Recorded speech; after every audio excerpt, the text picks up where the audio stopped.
Olá pessoal, bem-vindo à aula 8.3. Nessa aula eu vou falar de jogos dinâmicos. Jogos dinâmicos são jogos repetidos, mas com diferentes estratégias para serem usadas ao longo do jogo. Tá ok? Na aula passada eu falei de uma estratégia específica chamada estratégia do gatilho.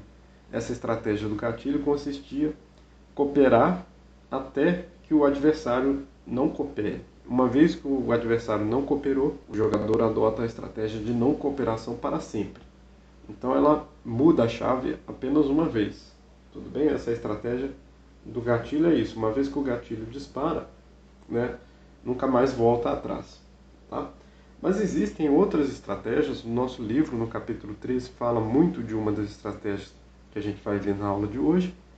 E essas outras estratégias podem interagir entre si e determinar outros equilíbrios possíveis em jogos repetidos, especialmente no dilema de prisioneiros infinitamente repetido.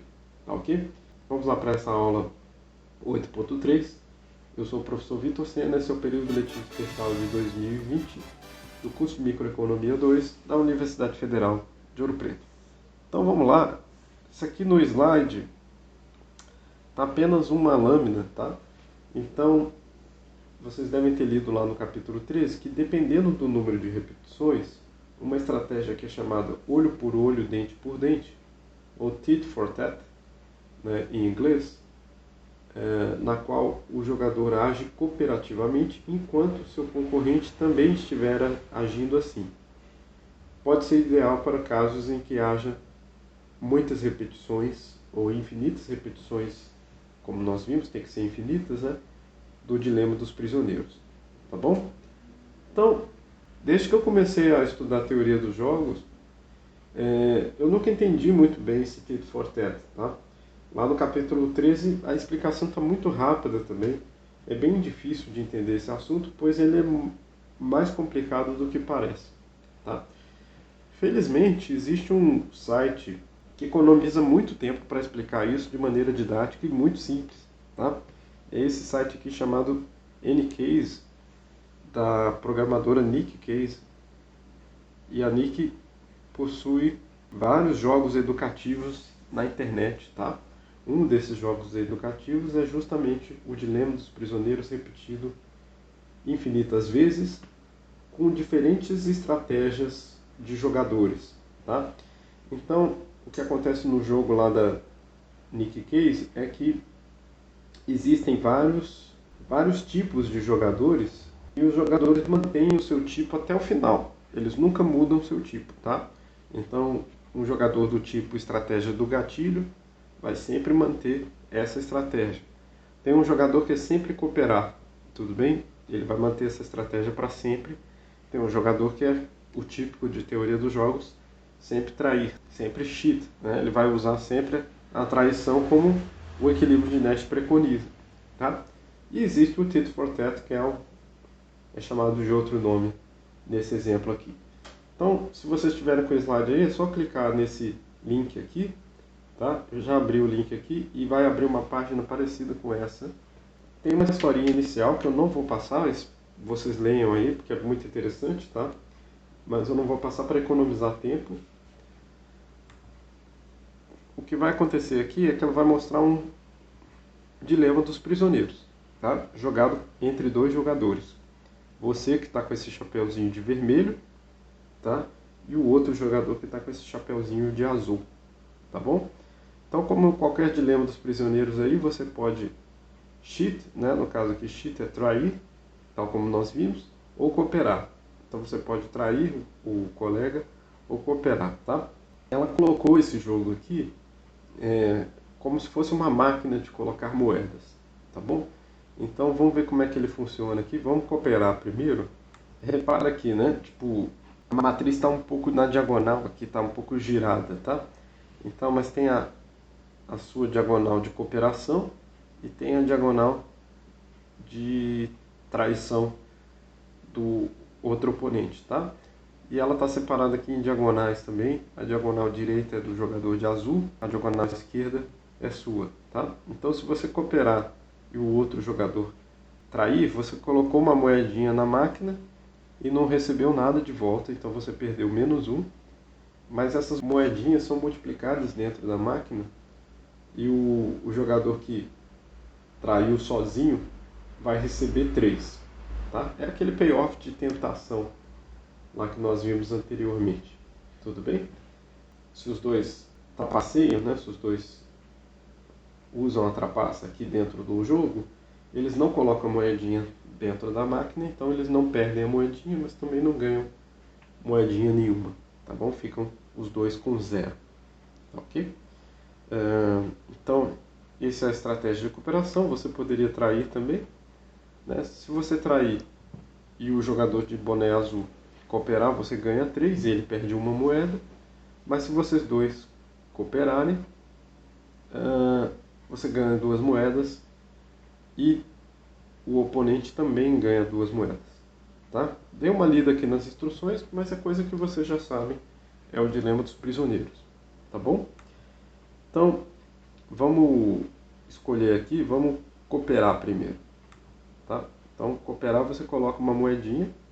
Olha só, o jogador cooperou também. Então, colocou uma moedinha na máquina, a máquina voltou 3. Então, cada um de vocês ficou com saldo positivo de 2. Tá bom? Deixa eu mostrar aqui a traição. Tudo bem? Olha lá, ó. O jogador de vermelho traiu, né? Ele trapaceou, não colocou a moedinha. E o outro jogador colocou a moedinha. Então, a máquina cuspiu 3 moedinhas pro jogador que é você, o chapeuzinho vermelho. Então, tinha 2 moedas do jogo anterior, mais 3 desse jogo agora, o seu saldo é 5. E o saldo do oponente, como ele perdeu uma moeda que ele colocou na máquina agora, é 1. Tá bom? Bom, dado que vocês já sabem o dilema dos prisioneiros, né, vamos continuar aqui traindo, que é o equilíbrio que nós vimos. Tá legal?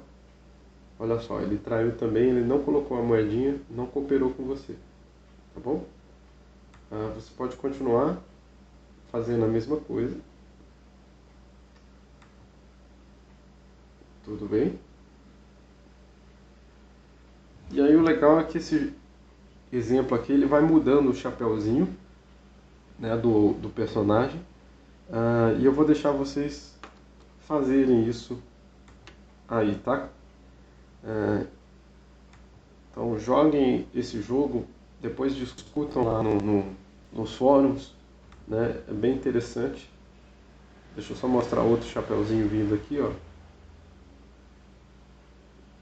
Tem esse chapeuzinho cor-de-rosa, né? E aí você pode jogar e interagir com os diversos personagens que aparecem, tá bom? Tem muitos ensinamentos, depois vai aparecer um torneio de diversos personagens, é como se fosse um torneio para ver qual que é o tipo de jogador que sobrevive, tá? E é nesse tipo de jogador que sobrevive que o livro está se referenciando quando ele fala de estratégia vencedora, tit for tat, tá bom? Então pensem nisso, é como se fizesse uma batalha de tipos de jogadores, tá bom? O tipo de jogador de cada chapéu ali, cada formato de funcionamento, e cada um deles tem uma personalidade. É legal que depois dá para você colocar os parâmetros desse jogo, tá? À medida que você vai experimentando. Tudo bem? Então, é assim que funciona esse jogo aí. Tá legal? Dê uma olhada lá, façam vários torneios e depois comentem nos fóruns. Então é isso. Finalizando a aula aqui, tá? Esse exemplo aí é bom vocês verem, lerem com atenção, entenderem como funciona. Não poderia ser mais didático do que o próprio joguinho lá. Façam ele e depois a gente volta a discutir, tá? Existem outros exemplos e aplicações, só que eu vou deixar para a aula seguinte, tá? Jogos dinâmicos é uma área que ainda está em expansão, ainda está em entendimento, tá? Lembra o exemplo que eu dei na aula 6 sobre um jogo que eu faço com os alunos, que é o jogo de metade da média, tudo bem? Aquele jogo de metade da média, a gente faz várias rodadas dos alunos escolhendo números inteiros de 0 a 100, Tudo bem? Vou voltar a falar desse jogo na próxima aula. Vou falar de um jogo muito interessante que é chamado Jogo da Centopeia, Centipede Game. E são jogos sequenciais. Quando a gente está falando de jogos sucessivos, existe um caráter sequencial nesse tipo de jogo. Então a gente vai ver jogos sequenciais na aula 9, tá ok? Então até lá. Esse vídeo aqui foi mais curto. Tchau, tchau.